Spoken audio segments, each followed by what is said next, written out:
Hello there friends and welcome for today's BG3 guide. We have at long last another build for Astarion. As requested, an Arcane Trickster build. Now AT might not be the most overpowered class of them all, it's certainly no source part, but it's still viable and fun enough no matter the difficulty mode. All footage here is on Honor mode by the way. With Arcane Trickster, you'll get to combine the best of Rogue with the best of Wizard, to unleash powerful debuffing spells followed by sneak attacks, with your dual-wielded hand crossbows, amazing crowd control potential as to easily stun-lock entire enemy packs at once, with great spell damage potential as well, all in a neat little package.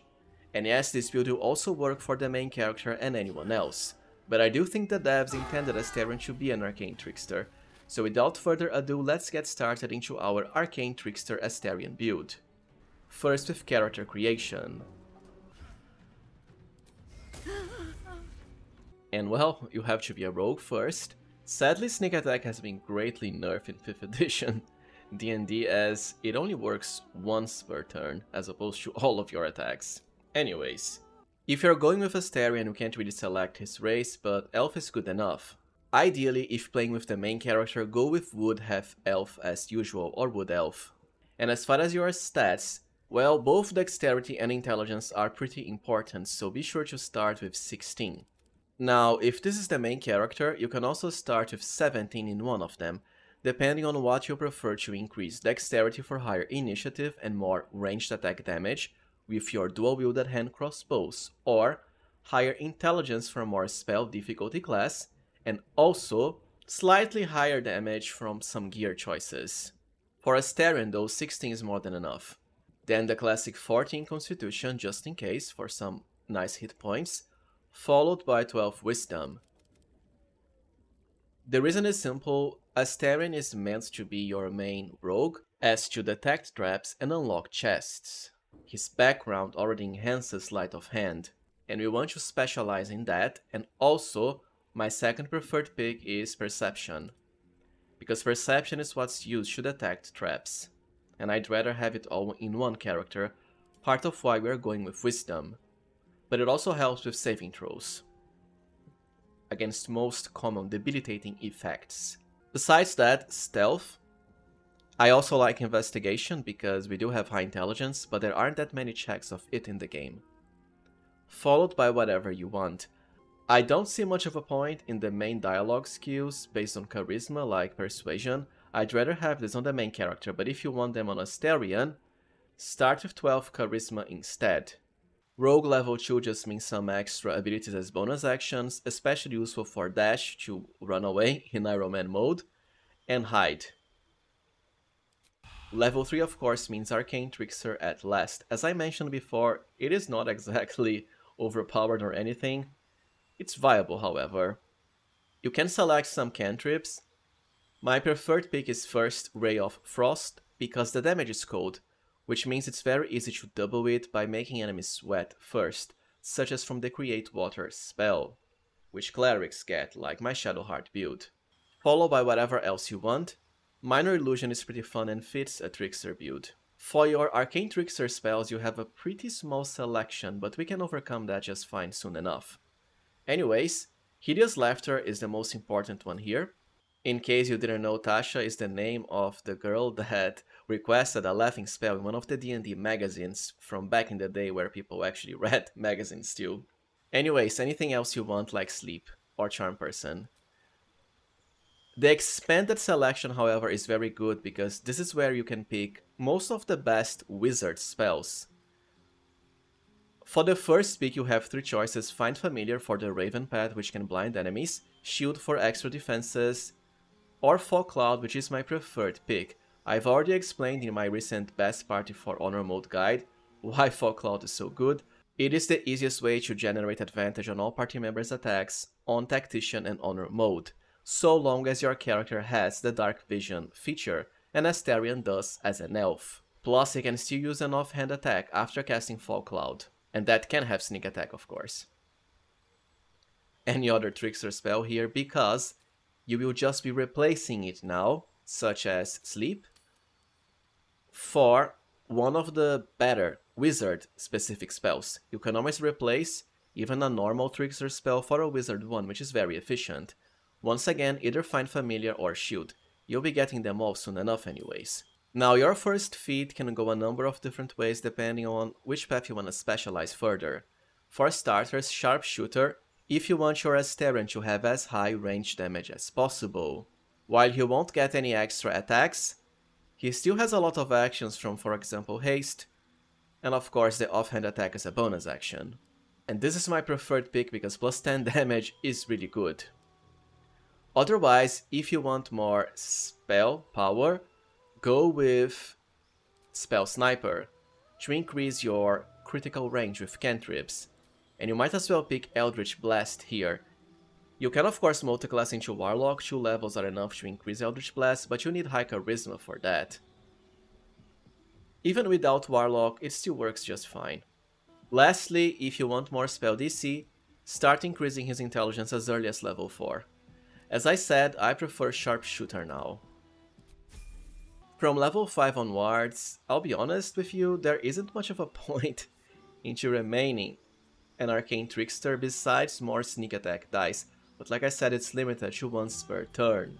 The feature you get at level 9, which lets you force disadvantage on enemy saving throws when you cast a spell from stealth, is pretty good however, but well, 9 entire levels of Trickster for that doesn't really justify it in my humble opinion. You can of course still be a level 9 Arcane Trickster, followed by 3 levels of Wizard for access to level 3 spells. What I'd rather do now for a much more powerful character is enter the Wizard class. It fits the build of course, because in all previous editions of D&D, the Arcane Trickster class required you to be both a rogue and a wizard. And anyways, the most important benefit is highly increasing your spellcasting progression speed. Because by default, Arcane Trickster only has level 2 spells maximum, which is pretty disappointing. With Wizard we can reach up to level 5 spells, way better. With loads of more spell slots of course. Anyways, any cantrips you want here, such as Blade Ward and Bone Shield to prevent enemies from healing, followed by the spells I mentioned before as a wizard. You can of course learn more from scrolls. Good picks are Magic Missile, your bread and butter for single target spell damage, followed by Shield for extra defenses, Long Strider for higher movement only if no one else in your party can cast it, Featherfall can also help for utility, and Mage Armor for higher AC. This even works if Astarion stays at a camp. While Protection from Evil and Good can grant you a source of concentration even before battle, which helps with some gear for extra damage. At level 6 we'll already unlock level 2 spells, something that will take level 7 for Arcane Trickster. We can also pick our Wizard subclass, and this is quite powerful, the Divination Wizard. I've never done a build for it before, I'm planning on a full one, but even for an Arcane Trickster it can help a lot because of the Portent Dice feature. With this, you can force the enemies, especially saving throws, to pretty low numbers depending on the Portent die you have.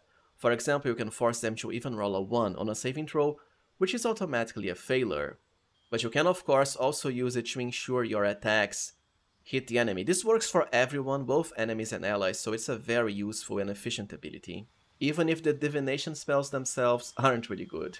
At level 7 you can start learning level 2 spells through normal progression, and well, it's mostly about Hold Person, Misty Step. Cloud of Daggers amusingly enough can work even at this level because it applies a damage twice per cast, but I'd rather just spam Fog Cloud and Magic Missile. At level 8 you get access to level 3 spells, something the normal Arcane Trickster would never get, and well, some of the best spells in the game are at this level. Once again, you can already learn them from scrolls, so pick whatever else you want here. Scorching Ray can be good as well, including any other cantrip. The second feat is the same as I mentioned before, either Spell Sniper for more cantrip damage, or Ability Improvement and Intelligence for higher DC. Because we already have some of the best spells in the game now at level 3, this is when I would start increasing your intelligence. And for level 3 spells, the best ones are of course Hypnotic Pattern for mass crowd control, Haste but you can just rely on potions, Counter Spell as a reaction to prevent enemy spellcasting, plus Slow for a nasty debuff. Don't forget to use scrolls to learn multiple of these at the same level.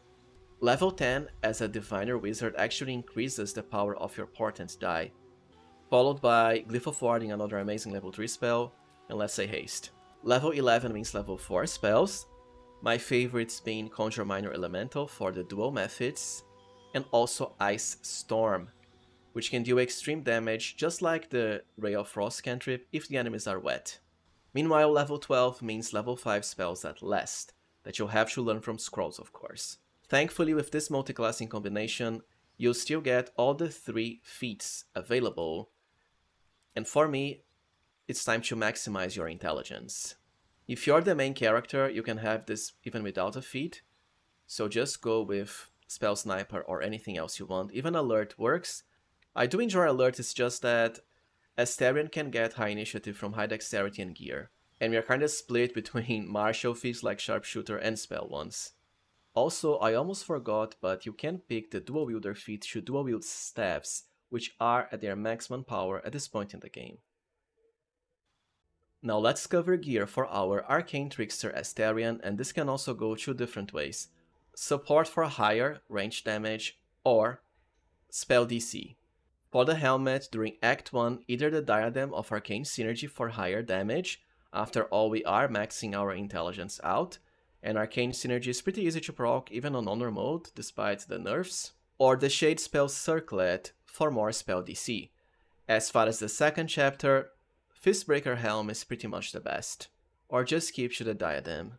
As far as Act 3, Hood of the Weave if you want the highest spell DC possible. For cloaks, they kinda don't matter overall, it's just a Cloak of the Weave at Act 3, once again for more spell DC if you want. As far as armor, you can still equip light armor as a rogue, even a rogue wizard, and there's plenty of nice choices, such as robes like Proctety Spark's Wall early on for higher DC, the same for armor of the Spore Keeper later, and the Elegant Studded Leather, which also increases initiative. For gloves, it's mostly Missile Snaring super early to avoid range damage, later the Flawed Hell Dusk for more range damage, or Gloves of Battle Mage's Power for higher spell DC, or the actual Hell Dusk gloves at Act 3 for higher spell DC and more damage. For boots, you can kinda go with anything you want here. It doesn't really matter much. For amulets, an interesting choice even early is the Necklace of Elemental Augmentation if you want the highest cantrip damage, such as for example, Ray of Frost of course, especially after enemies are wet. But you can always rely on Pearl of Power for more spells, especially level 3 ones, and the Amulet of the Devout for the highest DC possible. Or utility stuff early like the Amulet of Misty Step, as it takes a while before you can get it as an Arcane Trickster. As far as rings, if you want the best spell damage, you absolutely want Callous Glow Ring, because it's one of the very few sources that does work with spells. The other ring can be anything you want. I have the Ring of Arcane Synergy here, which you can use instead of having to rely on the Diadem of Arcane Synergy, for example, as both are pretty much the same effect. But the ring requires you to deal damage with a cantrip first. Now let's cover weapons and quick slots. If of course you wanna have Astarion with the best gear, then it's all about the Knife of the Undermountain King at Act 1 for higher criticals. Note that he cannot equip shields however as a wizard-rogue combination, unless you're playing this character with another race like would have Elf, as I mentioned before. The good offhand choice only comes way later, which is the Blade of Bloodthirst of course, for more critical range. Now as I said, because these are the best in slot for many characters, you might prefer to have them on, let's say, the main character instead. So what you can do is early go with staffs that increase your spell DC, such as Melf's first staff as early as Act 1. Or even the spell Sparkler for more spell damage, this is amazing with Magic Missile. The same for Callous Glow. Ultimately, however, the legendary staff Marco Hashkir is of course the best choice, for spell DC and loads of extra damage through its special ability, even some spells that you wouldn't get otherwise, like level 6 ones. As far as ranged weapons, it's honestly just hand crossbows +1, or if you don't have anyone else equipped with them, you can use the best ones, which is first the hand crossbow +2 and then the Hellfire hand crossbow. Do note that you can get multiple hand crossbows +1 as early as the game starts, by the way. Lastly, for consumables, there's 3 options here. The Elixir of Bloodlust if you want more attacks and more spells per turn, but once again you might prefer this on, let's say, the main character.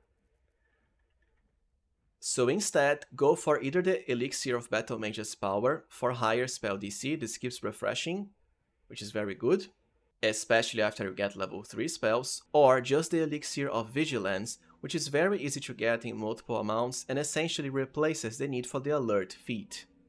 Well, alright friends, so this was it from my Arcane Trickster Astarion build and guide. If you found it useful, as always, please remember to like, subscribe, and also consider becoming a channel member if you can. I truly appreciate your support. Thank you for watching and see you next time, friends.